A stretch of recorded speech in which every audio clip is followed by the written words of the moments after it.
โอ้ครับอยู่บ้านนาโพเด้อบ้านนาโพเมืองยมราชเฮาบ่คิดว่าสิมีผู้มีความสามารถเฮ็ดแบบนี้ได้โอ้ฝีมือล้วนๆดิเราบ่ได้ไปเรียนอยู่ไสเรามีแต่ศึกษาอยู่ใน YouTube แล้วก็เฮ็ดไอเด็กกันทางบกทางนั้นพวกเข้าดีขึ้นยากเลยคุณต้องชมพอดีซึ่งเอาโบกนะเจ้าโบกไรแห่งคน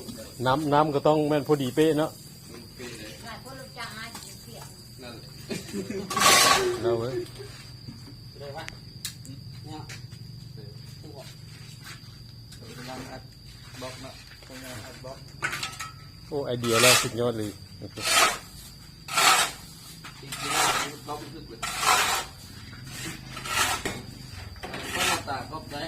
แต่ผมนี้คนไก่สลัดไม่เยอะเลยบ่ได้ไปเรียนการสร้างบ่ได้ไปเรียนอยู่ไสเรียนอยู่ในศึกษาอยู่ใน YouTube แหละมาเฮ็ดอาชีพเฉพาะขับรถทีมอาชีพมันขับรถราคาเงินเดือน10ปลายล้านมาเฮ็ดดินบล็อกเครื่องอัดบล็อกเพิ่นนี่ราคา10ปลายล้านคือกันต่อเครื่อง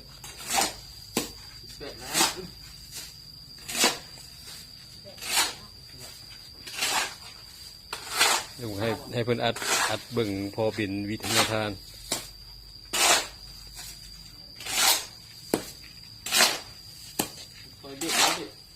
เปียกอะไรก็ให้บุได้เปียกอะไรได้เปียกบุญเปียกเลยชี้ก็เสร็จชี้ปูนมาใส่กันเลยปูนใส่กันได้ปะเอาอันหินใส่กันได้ชี้ที่บอกมีการเพิ่นเหนียวแห้งเห็ดยากสีมือคนลาวนี่บ่แพ้ซะใดในโลกอีกถ่ายคลิปแม่เจ้าก็ถ่ายที่อยู่ที่ปู่โทรศัพท์ที่เสียคนอื่นเฮ็ดได้คนลาวก็สามารถเฮ็ดได้คือกัน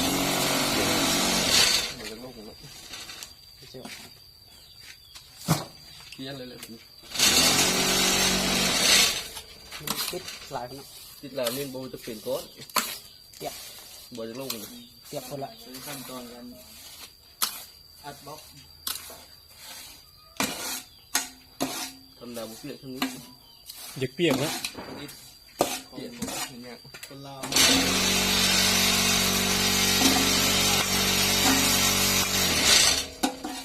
แล้วเขาเป็นน้ำอยู่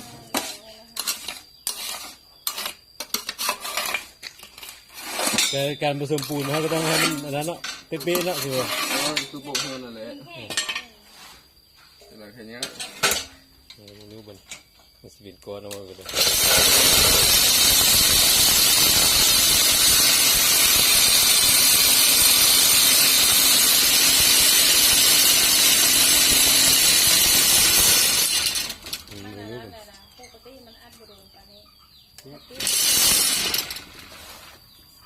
เดี๋ยวนี้นะ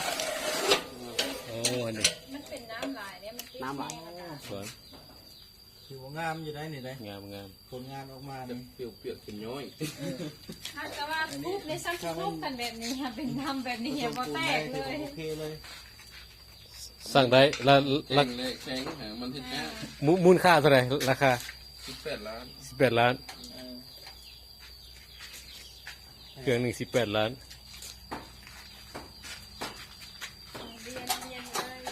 โอ้สุดยอดเลยไม่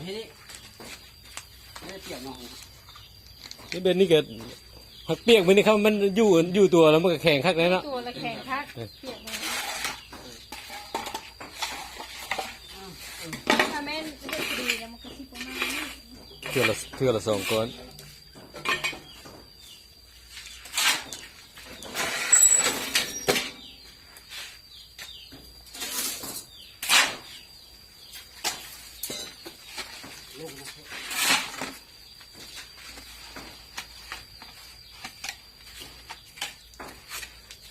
มันแห้งลงง่ายกว่านี้เลย สถานที่อยู่บ้านนาภูเด้อบ้านนาภู เมืองยมราชแขวงขมวน สั้นครับ เราคนนึง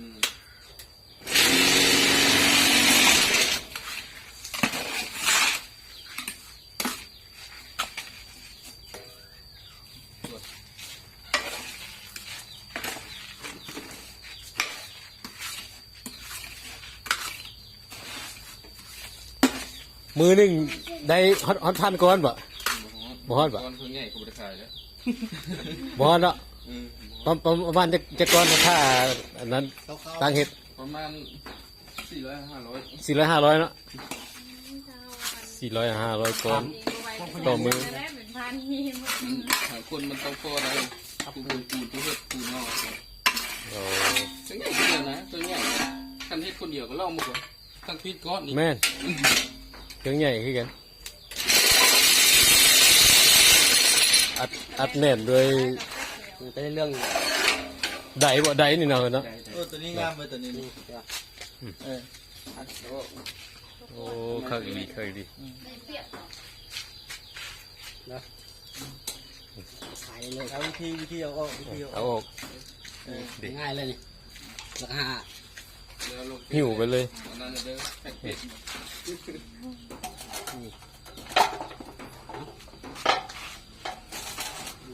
ดึงไปเห็น สุดยอดเลยสุดยอดเลยฝีมือของคนลาว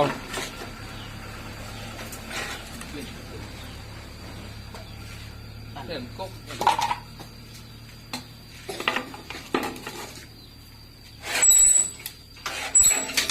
สับกันทุกก้อนเต้ทุกก้อน พวกมันลังสร้างวัดผู้บ้าน ทางวัดหรอครับ เนี่ยคิดว่าคือว่าอย่าไปเฮ็ดอยู่ไปเฮ็ดเป็นกำแพงวัน ต้องได้หากรรมกรแล้วกูว่า มาแล้วตัวผมออกตัวเดนโยมาเฮ็ดจังกัน เออ คือมาเลเซียค่าสร้างเลยนะเออจะไปเฮ็ดบ้านแล้วผู้ดีครับ ให้กาแฟคัด ติดกำแพงวัดเนาะอัดบล็อกเองเลยยวดเสร็จ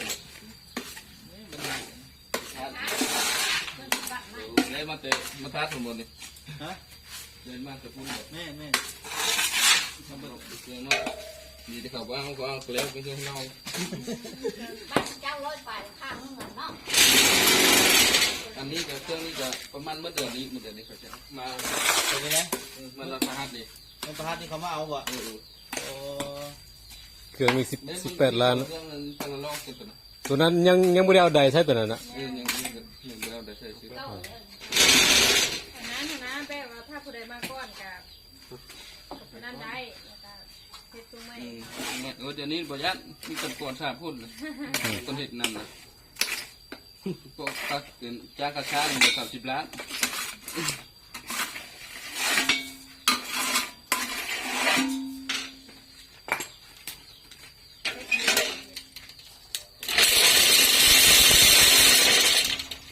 คัดดู เป็นอัดไว้พูด ดีเนาะ เรื่อง งั้ นี้ นถ้าเราถนัดเลยก็มันก็ไหวแต่ ปั๊บ อันนี้ค่ะ สุดยอดสุดยอด เนี่ยเลยบอกก่อน ยังเงินเนาะมันอันนั้นอะมันเปียกมันยังเปียกอยู่ สุดท้ายเลยมันถึงเปลี่ยนเลยเนาะ เอามันลงทุนเหรอ การผสมปูนต้องเป๊ะเนาะบ่ให้มันเปียกแล้วก็บ่ให้มันแห้งเกินไป ยังเนาะขาเอง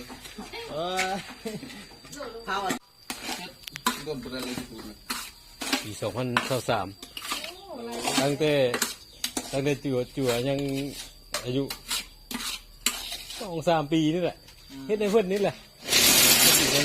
ถ่ายแต่ยังน้อยพุ่น ชื่อเจ้าหมด 9,000 ปลายนะ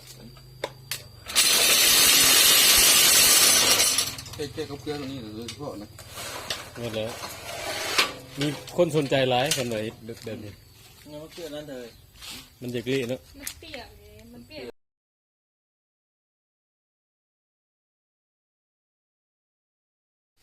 อันนี้เป็น